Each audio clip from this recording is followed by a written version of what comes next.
The Outsiders is a story revolving around teenagers and their struggle to find their own identities. S.E. Hinton wrote this story when she was in high school. Her publisher suggested she use her initials instead of her full name because her publisher was afraid that Hinton would be criticized that she couldn't write from a male perspective since she was female. After it became known that she was female, she continued to use her initials to separate her public and private life.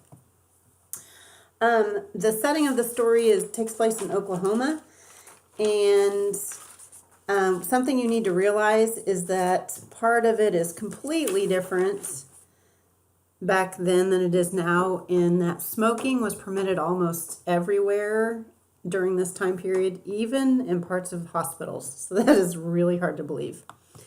These next few slides are just some pictures of Tulsa in the 60s. So there's a map and there's a downtown street. Paul Newman is a famous actor of the time period. You'll meet him, or he's mentioned in chapter 1. The novel centers around two groups, the Greasers and the Socs. The Greasers wore leather jackets, t-shirts, jeans, or boots, and they were best known for their hair. It was their main source of pride.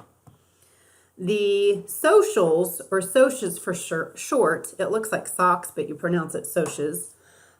They wore Madras shirts and had money. And one of the main conflicts in this novel is between these two groups. Cars play a really important role in the story, and they have the word tough, Tuff, meaning cool or sharp. The Socs drove Corvairs, Mustangs, and T-Birds, and the Greasers' cars, they called them old souped-up cars. So older cars that went faster or were higher. So if it's souped up, it means that it was changed in some way. The drive-in was popular. Go ahead and click on that link and watch that. Also in chapter 2, we learn that they are involved in rodeo, and so there are some barrel racers and some bull riders, and one of the characters is a cheerleader. And then nicknames and symbolism are pretty important in this novel as well.